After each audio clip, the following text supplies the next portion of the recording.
Alright, so today I'm going to be talking about one of my favorite topics, cheesy 2000s action movies. This originally started off as I wanted to do a video on movies that I like to watch during the summer, and I realized that most of them on the list were 2000s cheesy action movies, so I was like, okay, let me just make that the video topic. This is pretty much like one of my favorite genres of movies to watch. Think of like, what do I want to watch on a typical Friday night? It's something like this. So let's get started. First on the list we have Half Past Dead with Steven Seagal. So in this movie, Seagal plays an FBI agent who's undercover in the newly reopened Alcatraz Island, and it gets taken over by a gang of criminals and he has to stop them. The movie has really over-the-top action scenes and also completely unnecessary action scenes. The first scene in the movie, Steven Seagal and Ja Rule in this car driving really fast and recklessly for absolutely no reason. But it's a ton of fun. Speaking of Ja Rule, this is another trend of 2000s movies. You'd have a bunch of rappers star in action movies, and I don't know, like, it's kind of fun to watch. Like, you never see that nowadays. And of course, given that there's rappers in the movie, it has a killer rap soundtrack. This movie is just unbelievably stupid. Like, there's one scene where Seagal convinces all of the inmates to gang up against the criminals, and they break into the prison guard's armory, and it's got all kinds of the craziest like heavy weaponry. Like, it's got an M60 machine gun and a bunch of rocket launchers. Like, why would prison guards ever need that? But you know what? Regardless, I have so much fun watching this movie. I guess you could call it a guilty pleasure, but I don't like that term. I don't feel guilty about any of the movies I watch. I have fun watching it, so I just watch it. Next up, we got another Seagal movie. That's Exit Wounds. This time co-starring DMX. So in this movie, Seagal plays a Detroit cop who gets transferred to a different precinct in a shitty area of town, and he gets wrapped up in a police corruption conspiracy. The action scenes of this movie, as ridiculous and over the top they are so exciting and so fun to watch. Cool fight scenes, like car chases with crazy stunts. It's all, again, so over the top, but it's so much fun to watch. Again, really cool rap soundtrack featuring a lot of DMX songs, of course, because he's in the movie. And the whole corruption plot is actually pretty interesting. It takes a lot of twists that I didn't see coming.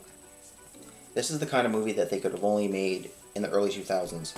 Whenever they try to make a movie kind of like this, like over the top like this, it always comes off very, like, too self-aware and almost like a self-parody. And it just doesn't work as much for me that when it's... there's something about these over-the-top movies, they're endearing to me, where they take themselves just seriously enough that you can kind of get invested, but they're still, it's over-the-top and stupid.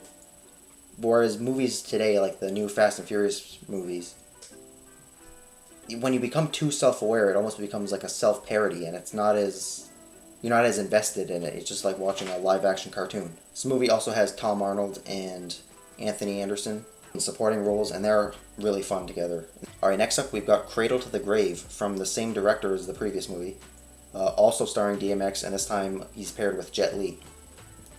So in this movie, DMX plays a jewel thief whose daughter gets kidnapped after he steals from the wrong guy. Of all the movies in this list, I think this one has the best quality action scenes. There's one in particular, it's like this epic ATV chase through downtown LA, and intercut with a fight scene where Jet Li fights a bunch of like UFC fighters in a ring, like some underground fight club. So I already told this story in my movie collection video. If you saw that, then you've already heard this story, so I'll keep this short. But basically, this movie, for many years, I didn't even think was real. A friend of mine who lied a lot in middle school told me about it, so I just assumed he was lying about this as well. Then I found it in a pawn shop, and I was like, oh my god, it's real. I gotta check this out, and I loved it. Again, killer rap soundtrack. I don't know what it is. Movies just don't have cool soundtracks anymore. Similar to the last movie, it also has Tom Arnold and Anthony Anderson in comedic roles, and they're hilarious in this movie. The next movie is Triple X. In this movie, Vin Diesel plays an adrenaline junkie who gets recruited by the NSA to stop a group of terrorists. So when I was growing up, I watched the Spider-Man VHS all the time, and this was one of the trailers that showed up on that VHS before the movie. So I saw the trailer so many times, and I always thought this movie looked cool.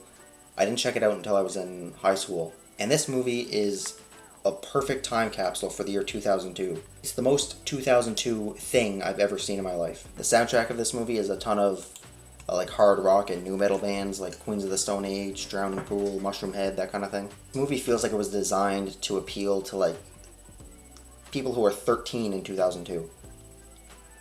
Like that specific window. 13-year-olds today would probably think this movie is cringe, because it is cringe. There's one scene in particular that's always stood out to me where he's escaping from some farm or something, and he's escaping on like a dirt bike. So he makes this jump over this big barn or something, and it goes into slow-mo. It's like this epic slow-mo shot. And then he does another lap and does it again, and this time it explodes. And again, they do it like this epic slow-mo shot twice in a row in the same scene. It's ridiculous. There's one scene where he takes like a dinner tray and like grinds down a stair rail, like it's a skateboard. There's a snowboarding scene where he's snowboarding away from an avalanche. There's a scene where he claims to have gotten all of his knowledge about weapons from playing first-person shooters. This whole movie is just so jam-packed of like the cheesiest, schlockiest shit ever, and I love it. And finally we have The One, once again starring Jet Li. So in this movie, the plot's a little complicated, but basically there's a bunch of alternate universes, and if someone kills one of the alternate versions of themselves, then the remaining versions of that person, like, the power gets...